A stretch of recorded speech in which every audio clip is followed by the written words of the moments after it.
를 허락해 주셨습니다. 오늘 이 시간 우리에게 주신 하나님의 말씀입니다. 하나님의 말씀을 함께 나눌 때에 신약 성경 로마서 7장 21절부터 8장 2절까지의 말씀입니다. 신약 258면쯤에 있습니다. 어떻게 볼륨 소리 조금만 더 올려주실 수 있을까요? 아니면 제 목소리가 작은 건가요? 아니면 볼륨을 조금만 더 올려주시면 좋겠습니다. 로마서 7장 21절부터 8장 2절까지의 말씀, 우리 함께 교독하실 텐데 마지막 절은 같이 읽도록 하겠습니다. 그러므로 내가 한 법을 깨달았노니 곧 선을 행하기 원하는 나에게 악이 함께 있는 것이로다.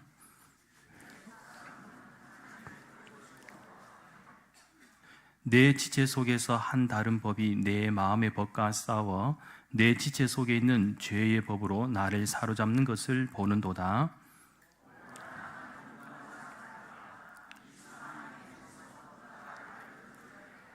우리 주 예수 그리스도로 말미암아 하나님께 감사하리로다. 그런즉 내 자신이 마음으로는 하나님의 법을, 육신으로는 죄의 법을 섬기노라.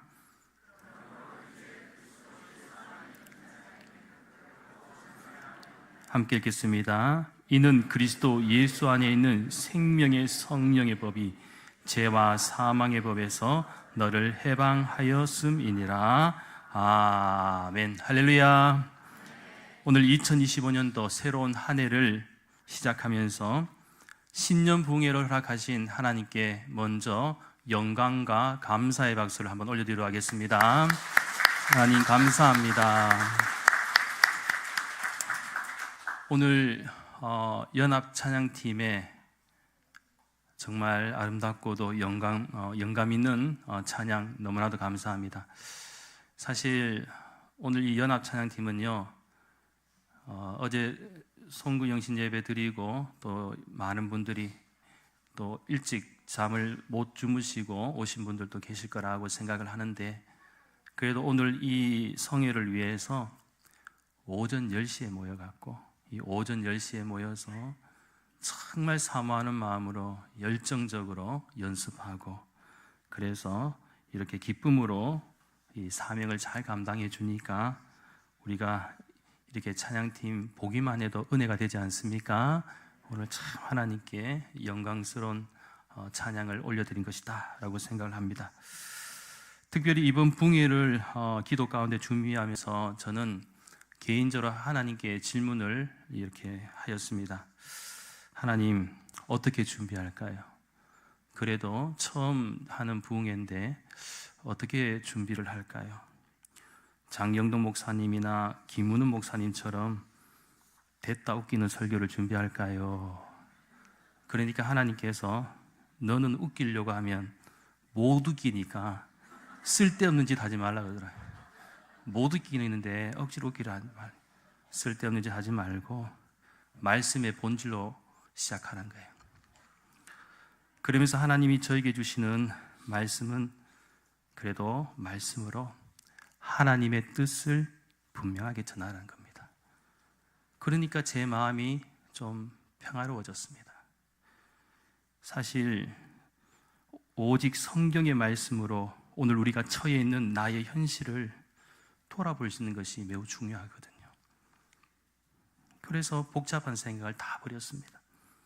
그리고 말씀 중심으로 오늘 하나님이 우리에게 하시고자 하시는 말씀이 무엇인지를 발견할 수 있는 소중한 시간이 될 수 있기를 간절히 소망합니다.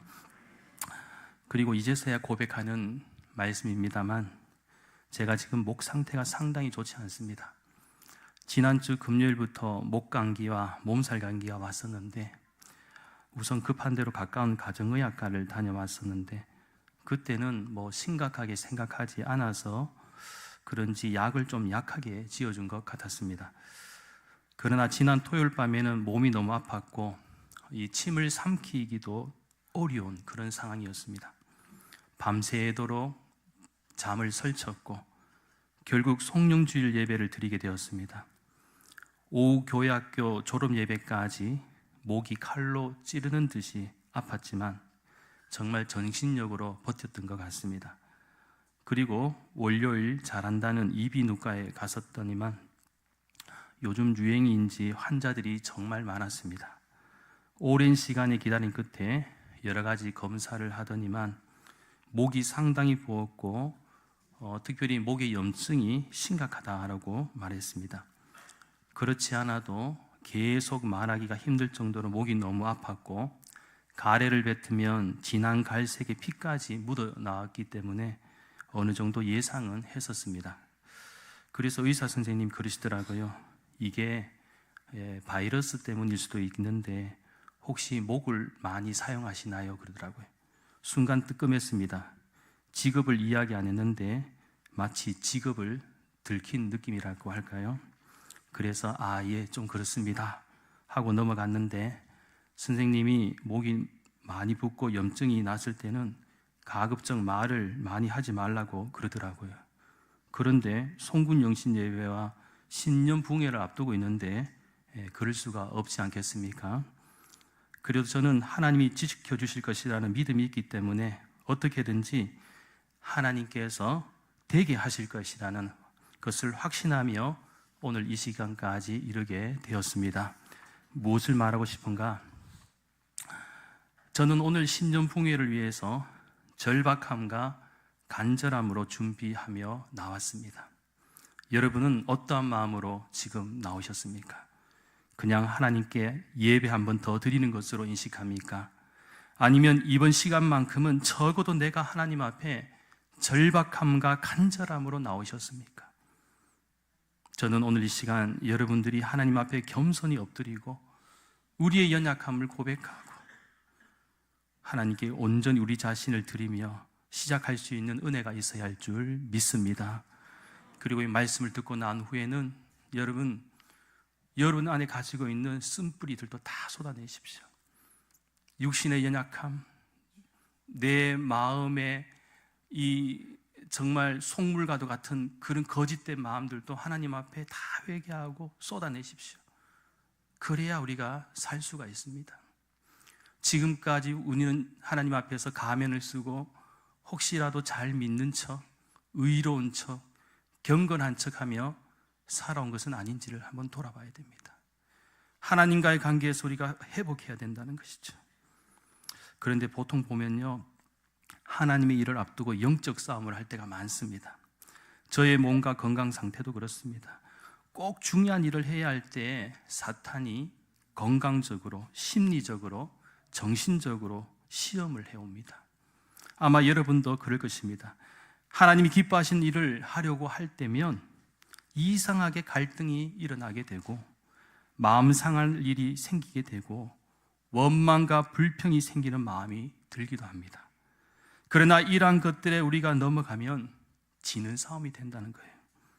우리가 늘 이기는 싸움이 되기 위해서는 이것이 하나님의 일이다, 하나님이 기뻐하시는 일이다라고 생각하고 소신 있게 밀고 나가면 아무리 사탄이 우리의 몸과 마음을 뒤흔들어도 반드시 이기는 싸움을 하게 될 줄 믿습니다. 그런 의미에서 오늘 시간에 말씀에 들어가기 전에 이렇게 한번 따라 하시겠습니다.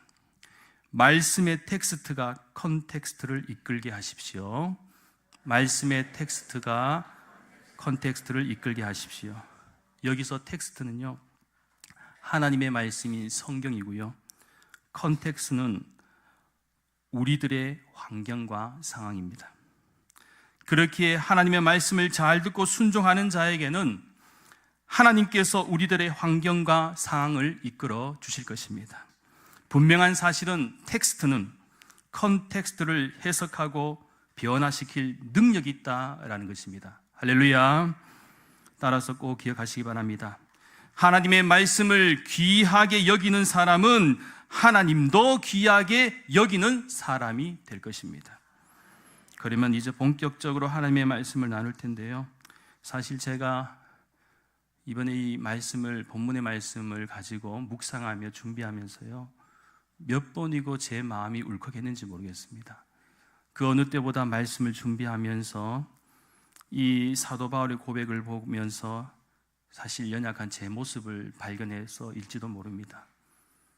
어떻게 보면 오늘 이 사도 바울의 고백이 저는 여러분의 고백이었으면 좋겠고요, 또 이 고백을 통해서 다시 한번 우리가 어떻게 하나님 앞에서 회복되어야되는지를 또 찾아갈 수 있는 은혜가 있기를 간절히 소망합니다.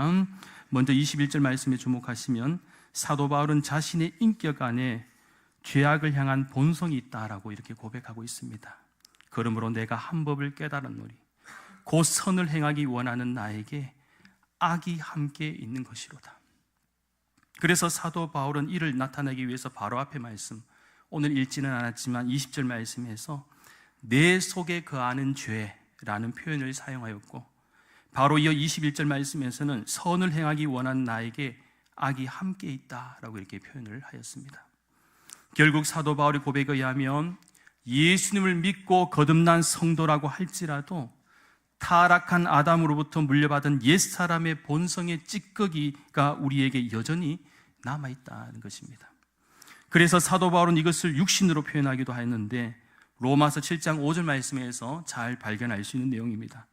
우리가 육신에 있을 때에는 율법으로 말미암는 죄의 정욕이 우리 지체 중에 역사하여 우리로 사망을 위하여 열매를 맺게 하였더니, 사실 거듭나지 않는 불신앙인들에게는 그리스도의 새 성품이 전혀 없습니다. 그래서 타락한 이 아담의 본성만으로 행합니다.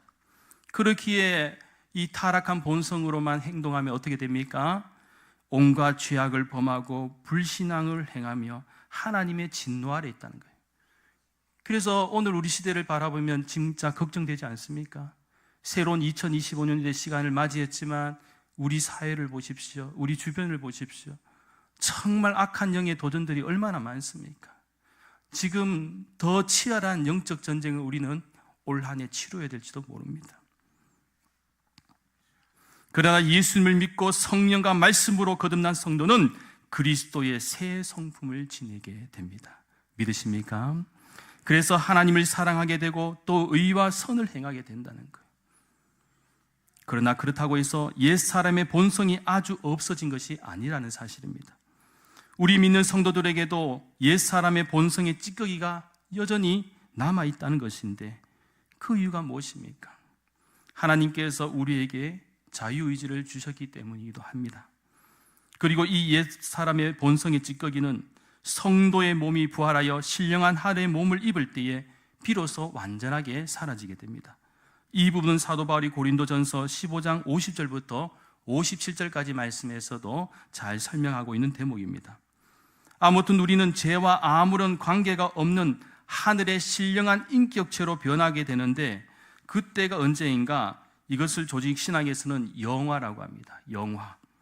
문제는 이렇게 영화의 단계가 되기까지는 우리는 성화의 단계에서 살아가게 되는데 예수님을 믿게 되고 예수님의 사람이 되면은요, 거룩한 삶을 살아내야 하는 이 성화의 단계를 우리가 겪어야 된다. 그런데 우리 안에 남아있는 옛사람의 본성의 찌꺼기가 우리로 하여금 시시때때로 죄의 미혹에 빠지게 한다는 것이죠. 그래서 우리가 할 수 있는 최선은 바로 하나님의 말씀 안에서 말씀을 따라 사는 인생이 되는 것이 중요하다. 즉 하나님의 말씀 안에서 옛사람이 본성의 찌꺼기가 활동을 하지 못하도록 치열한 싸움을 해야 하는데 사도 바울은 골로새서 3장 5절 말씀에서 뭐라고 표현하고 있는가 하면 땅에 있는 지체를 죽이라고 이렇게 강조하기도 했습니다. 따라서 여러분은 지금 사도 바울이 고뇌하고 갈등했던 이유를 아시겠습니까? 사도 바울도 자신의 인격 안에 있는 두 성품 사이에서 고뇌하고 갈등했다는 것입니다. 한 성품은 그리스도를 믿고 거듭나 얻은 그리스도의 성품이요, 또 다른 한 성품은 아담으로부터 물려받은 옛사람의 찌꺼기입니다. 그런 의미에서 여러분, 우리도 선을 행하기 원하는 마음이 다 있죠. 또한 동시에 악과 불의를 행하려는 본성도 지니고 있습니다. 그렇게 아무리 예수님을 믿고 거듭난 성도라 해도 자신이 완전히 의로운 인격으로 바뀌었다고 자만해서는 안 된다는 것입니다. 무엇보다 우리는 우리가 싸워 물리쳐야 할 옛사람의 본성의 잔재가 아직 남아있다. 어느 교회 집사님, 권사님 가정의 이야기인데요, 실화입니다. 이것도 제가 경험한 실화인데 지금 이렇게 한다 해서 그분들에게 피해를 드리는 것은 아니기 때문에 조심스럽게 언급을 합니다. 이 집사님, 권사님 가정은 누가 봐도 신앙생활을 잘하고 신실하며 교우들에게도 사랑과 존경을 받는 가정이었습니다. 교회에서도 참 자상하고 밝으며 또 교회에도 앞장서서 일하는 그런 신앙적으로 아주 모범적인 가정이었습니다. 그러나 이 가정에는 교인들은 모르지만 하나님만 아는 아픔과 갈등과 상처가 있었다라는 것입니다. 그것은 남편 되시는 안수 집사님이 아내 몰래 바람을 피고 있었던 것입니다. 하지만 꼬리가 길면 여러분 어떻습니까? 잡히게 되는 법이죠.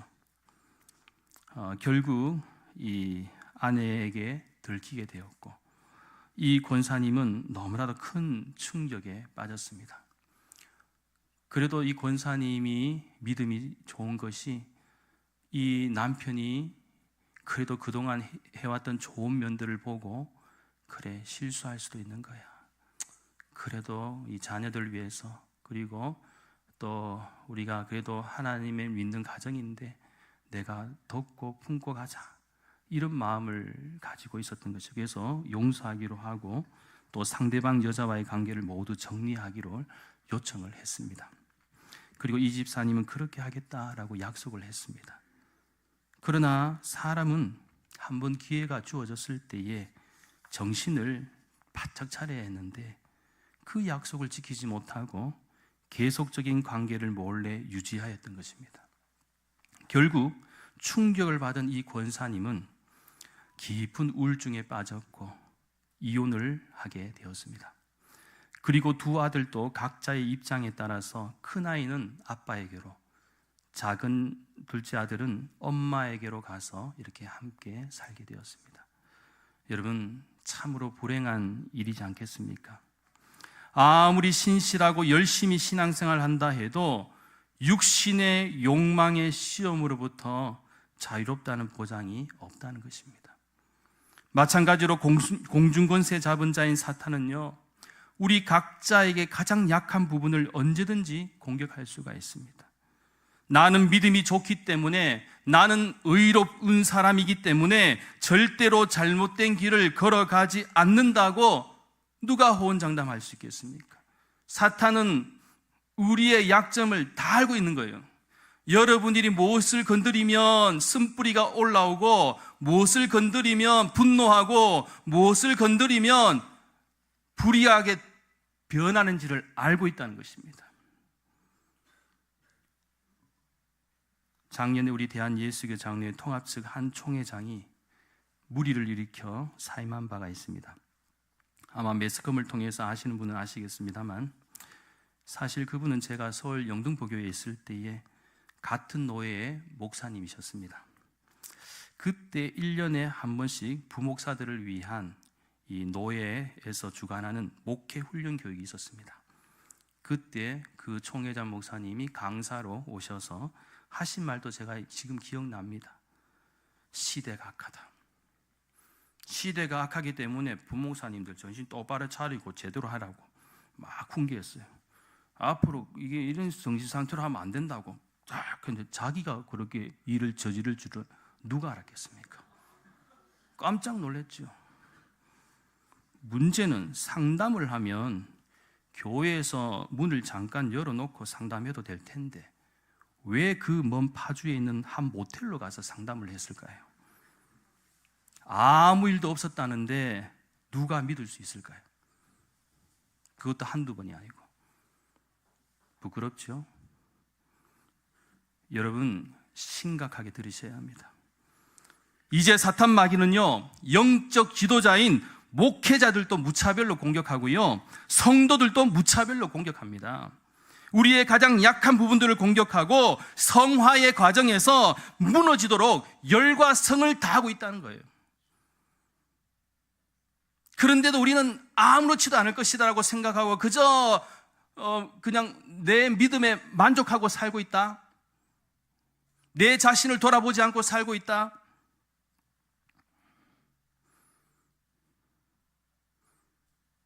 우리가 어떻게 이러한 공격들을 이겨낼 수 있을까요? 사도 바울은 그래서 여기에 대한 대안들을 그의 서신 여러 곳에서도 언급하고 있었는데, 그 대표적인 것이 바로 무엇이냐? 성령 충만한 상태를 유지하라는 것입니다. 우리가 만일 남아있는 옛사람의 본성대로만 행한다면 어떻게 되겠습니까? 당연히 예수님의 성품과는 멀어지게 되고 다시 죄악의 종도로 타는 신세로 전락하지 않겠습니까? 그렇기에 옛사람의 본성이 우리 안에서 고개를 들지 못하도록 우리의 육신을 쳐서 하나님의 말씀 앞에 철저하게 우리 자신을 복종시키고 우리의 마음을 말씀과 찬양과 기도로 성령 충만하게 채워야 할 줄 믿습니다. 더 이상 악한 마음이 우리의 마음을 지배하지 않도록, 틈타지 않도록 우리의 마음을 하나님의 말씀 안에서 다스려야 된다. 에베소서 4장 22절부터 24절까지 말씀입니다. 이 말씀 우리가 한 목소리로 같이 합독하도록 하시겠습니다.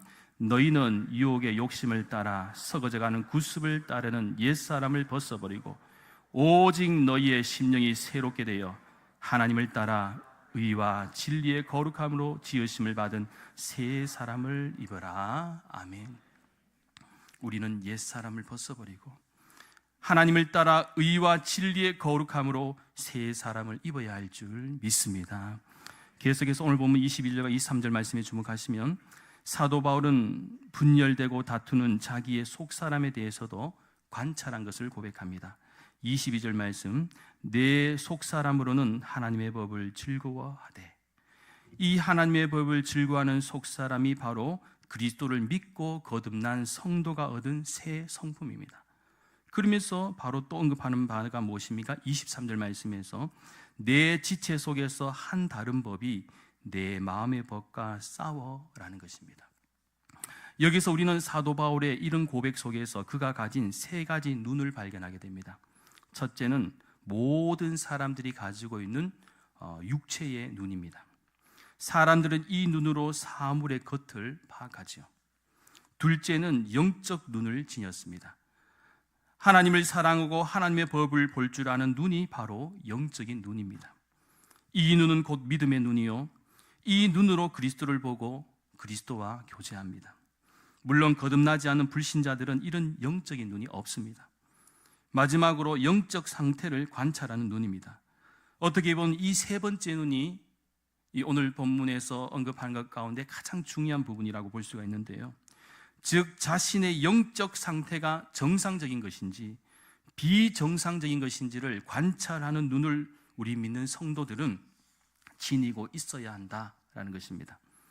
예를 들면 내가 예배 생활에 소홀하고 있지는 않은지, 열심히 한다고 하지만 섬김과 봉사도 내가 하고 싶은 대로만 하고 선택적으로 하고 있는 것은 아닌지, 내 마음의 믿음밭이 병들어가고 있으면서 진작 말씀을 사모하지 않고 기도하지 않고 오히려 원망과 불평만 쏟고 있는 것은 아닌지, 그러면서 그 누군가에게 책임을 전가하고 있는 것은 아닌지, 이렇듯 우리가 온전한 믿음 생활 잘하기 위해서는 항상 우리 자신의 영적 상태를 잘 관찰할 수 있는 눈이 있어야 할 줄 믿습니다. 그래야 하나님 앞에서도 올바로 행할 수가 있고요, 지금 자신이 하나님이 원하시는 길을 가고 있는지, 자신의 의지가 현재 선을 향하고 있는지 아니면 세상의 불의를 향하고 있는지를 깨닫게 된다는 겁니다. 그렇다면 여기서도 우리는 이런 질문을 던질 수가 있겠죠. 그렇다면 이러한 우리 자신의 영적 상태를 관찰할 수 있는 눈은 어떻게 얻을 수 있는가? 여러 가지 많은 생각을 할 수가 있지만 그래도 사도 바울이 늘 강조하는 말씀 가운데 한 크게 두 부분만 간단하게 언급한다면, 첫째는 주님과 늘 깊은 교제를 나누는 생활을 해야 합니다. 주님과 교제하는 인생에게는 주의 영인 성령님께서 자신의 상태를 관찰할 수 있는 눈을 주십니다. 결국 우리가 영적인 눈을 얻으려면 영적인 생활을 해야 얻지 않겠습니다. 나이트클럽 잘 다니고 세속적으로 다니고 술 잘 마시고 즐길 거 다 즐기고 하면 거기서 영성이 나오겠습니까? 혹시 거기서 영성 나온다고 생각하는 사람 있습니까? 주님 주자는 보이지 않고 술 주자만 자꾸 보이는데 거기서 영성이 나오겠습니까? 절대 그런 일은 없습니다.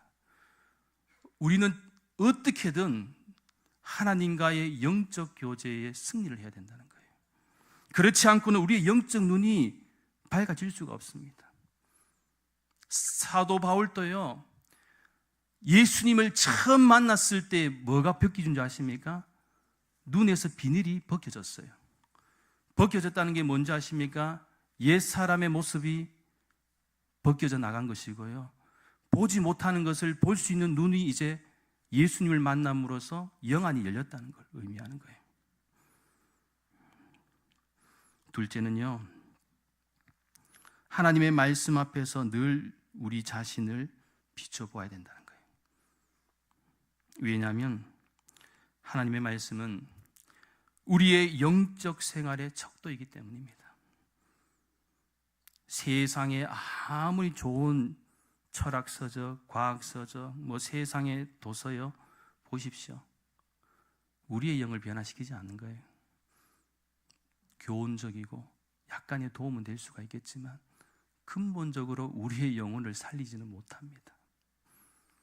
우리의 영을 살리는 것은 오직 하나님의 말씀임을 기억하시기 바랍니다. 말씀을 가까이 하는 인생에게는 하나님께서 여러분의 영안을 열어주실 것입니다. 진리를 보게 하시고 깨닫게 하시고 세상의 가치가 아니라 하나님이 원하시는 가치를 발견하게 될 줄 믿습니다. 그래서 사도 바울은요, 고린도 후서 13장 5절 말씀에서 이렇게 선포했습니다. 너희는 믿음 안에 있는가? 너희 자신을 시험하고 너희 자신을 확증하라. 예수 그리스도께서 너희 안에 계신 줄을 너희가 스스로 알지 못하느냐? 영안이 열리지 않고 믿음이 없고 하나님의 말씀을 받지 못하면 예수님께서 내 안에 계신다고 할지라도 깨닫지 못한다는 거예요. 그렇지 않으면 너희는 버림받은 자라는 것입니다. 24절 말씀에 주목합니다. 24절 말씀은 역시 함께 읽도록 하겠습니다. 오라, 나는 공고한 사람이로다. 이 사망의 몸에서 누가 나를 건져내랴. 아멘. 사도 바울은 탄식을 하였습니다. 지금까지 사도 바울은 자기 자신 안에 두 자아가 싸우고 있는 것을 보았습니다. 한 자아는 하나님을 사랑하고 하나님의 법을 행하기를 원하는 자였습니다. 그런데 이 자아는 하나님께서 그리스도를 믿고 거듭난 성도에게 주신 새 성품이었습니다. 또 다른 자아는 선을 행하려는 대신에 악을 행하고 악을 행하지 말라는 하나님의 명령을 어기고 악을 행하는 자아입니다. 문제는 사도 바울도 자주 옛 사람의 본성이 새 사람의 성품을 이기는 것을 체험했습니다. 그러니 얼마나 괴롭고 슬프겠습니까? 이는 마치 주일날 예배 잘 드리고 집에 가서 부부싸움 대판하고 나면 여러분 괴롭지 않습니까? 목사님이 사랑하라고 설교했는데 바로 실천하지 못하고 대판 싸우게 되면 예배를 잘 드린 본성과 대판 싸운 본성이 얼마나 부끄럽고 처참하게 느껴지겠습니까? 그런데 사실은 우리 안에 이런 연약함이 있거든요. 여러분도 그렇지 않습니까? 참 보통 평상시에는 멀쩡한데 한 번씩 내 자신이 봐도 내가 이상하다, 얄궂다 하는 때가 있지 않습니까? 어떨 때는 내 자신 이런 모습이 너무 싫을 때도 있지 않습니까? 속물과도 같고, 그죠? 겉으로는 참 점잖고 깨끗하고 참 뭔가가 다 포용할 수 있는 것처럼 보이는데 어느 순간에 보면 이렇게 독해도 독하고 나빠도 나쁘고 이렇게 내 안에 이런 욕망의 덩어리, 이 죄악의 덩어리가 있나 싶을 정도로 정말 생각하면 막 슬프고 부끄럽고 좌절스러운 모습도 사실 있잖아요. 드러내지 않아서 그렇지. 사실은 저도 이 말씀을 준비하면서요, 참 저도 부끄럽더라고요. 제 자신을 생각하면 사실 저도 하나님 앞에 이렇게 돌이켜 보면 부끄러운 게 너무 많아요. 저라고 성질 안 내겠습니까? 저라고 연약한 심령이 없겠습니까? 저라고 항상 긍정적으로만 바라보고 있겠습니까? 저도 힘들고 어려울 때 어느 순간에 저에게 쓴뿌리가 쓱 올라올 때가 있어요. 때로는 가족들에게 미안스러울 정도로 모질게 했을 때도 있고요. 그러면서도 목회자라는 이것 하나 때문에 그래도 하나님의 말씀을 증거한다고 부족한 사람이 증거하는데 그래도 그 말씀을 아멘으로 듣겠다고 듣는 성도들이 있다는 것도 고맙기도 하고요. 때로는 어떨 때는요, 제가 말씀을 선포하다가도 지는 못하면서 자꾸 성도들에게 하나 그런 마음이 들 때도 있어요. 그래도 제가 왜 말씀을 전하는 줄 아십니까? 단 한 사람이라도 하나님의 말씀으로 받아들이고 아멘으로 화답하고 그도 그 말씀을 지키려고 실천하려고 노력하는 그 한 사람이 귀하기 때문에 그렇습니다. 목회도 그냥 되는 게 아니에요. 한 번씩 정말 힘들 때가 있어요. 때로는 변화되지 않는 성도들 볼 때도 마음이 아플 때가 있고요. 그러면서도 신실하게 따라오려고 노력하는 성도를 볼 때도 오히려 제가 미안할 때가 있고 고마울 때가 있어요.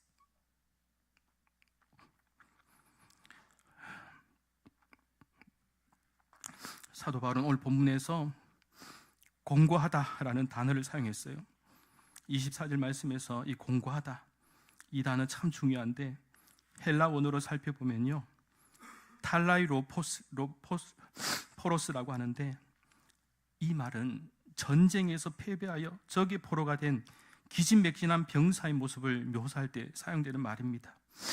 이는 마치 최근 러시아군에 협력해서 파병된 그 북한군이 우크라이나 군사에게 붙잡힌 사진이 화제지 않습니까? 한번 보십시오. 이 공고하다는 표현이 뭐가 이렇게 맞아요. 이게 북한군이 있거든요. 최근에 우크라이나 군이 잡혀. 이 보시면 여러분 이 한 사진 한 장면만 보면 압니다. 공고하다는 것이 얼마나 피로에 젖어 있고 이 전쟁 가운데 이 대체 누구를 위한 전쟁을 하는 거예요? 기진맥진한 이 북한군의 모습을 보면요, 어쩌면 영적으로 우리의 모습이 바로 저 모습이라고 볼 수가 있는 거예요. 우리는 다 지쳐 있어요. 기진맥진해 있어요. 환경 때문에 그렇고 뭐 때문에 우리는 이유가 많아요. 그렇게 사도 바울이 공고하다고 표현한 것은요, 예수 그리스도의 구속의 은혜 없이 결국 우리의 힘과 의지로만 하려고 한다는 것은 절대로 우리가 죄로부터 자유로울 수 없다는 것. 하나님의 은혜가 아니고서는 도저히 우리는 이 공고한 인생을 벗어날 수 없다는 겁니다. 또한 사도 바울은 사망의 몸이라는 표현도 사용했는데 이 사망의 몸이라는 뜻은요, 죄와 사망의 세력에서 벗어날 수 없는 상태의 몸을 가리킵니다. 특별히 사망의 몸이라는 말은 고대 사회의 한 흥부를 떠올리게 하는데, 참고로 이 고대 사회에서요, 어느 국가는 살인을 범한 사람과 그가 죽인 사람을 함께 꽁꽁 묶어 놓았다고 합니다. 그러니까 굉장히 이 벌이 무서운 벌입니다. 그래서 자신이 죽인 사람의 몸과 이렇게 같이 묶여서 부패되어 가는 것을 지켜보라는 거예요. 여러분 끔찍하지 않습니까? 너가 그렇게 나쁜 짓을 저질렀다면 너도 그 죽은 사람과 같이 한번 부패해봐라. 그런데 자신의 몸도 같이 부패해갖고 썩어서 들어갈 때까지 같이 있는 거예요. 죽을 때까지. 어떻게 보면 고대 사회는요, 정말 법 집행이 잔인할 정도로 셌습니다. 그런데 요즘 우리 사회를 보면 법의 처벌 집행이 너무 가벼워서 문제인 것 같아요. 만일 고대 사회의 징벌법을 수용한다면 두려워서라도 범죄율이 떨어지지 않을까, 그런 생각도 해볼 정도입니다. 아무튼 사도 바울이 강조하는 바는 하나님의 은혜가 없이는 우리는 아무리 힘쓰고 애쓰고 노력해도 공고한 인생, 사망의 몸을 지닌 연약한 존재라는 것은 변함이 없다는 거예요. 하나님의 은혜가 없이 그렇게 우리의 힘과 능력과 의지로는 아무리 싸워도 사탄 마귀의 권세를 이길 수가 없습니다. 또한 하나님의 은혜 없이 죄악과 싸우려고 한다면 패배할 수밖에 없다는 것이죠. 그런 의미에서 오늘 살아간 여러분들도 무엇 때문에 고민하고 갈등하십니까? 그리고 어떤 일이 가장 먼저 우리를 염려하게 만듭니까? 경제적인 문제입니까? 가정의 문제입니까? 아니면 이웃과의 불화 때문입니까? 그러나 이 모든 것보다 우리가 가장 먼저 고뇌하고 근심해야 할 문제는요, 바로 우리 하나님과 나와의 영적 관계입니다.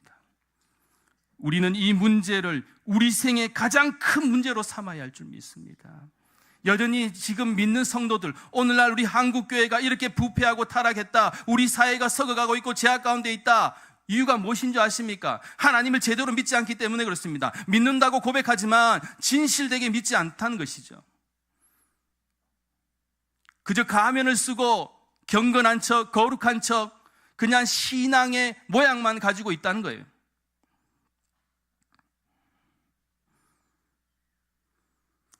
하나님과의 관계가 먼저 해결되어야지 그 나머지 우리 자신의 문제는 하나님과의 관계에 성공하면 하나님이 해결시켜 주십니다.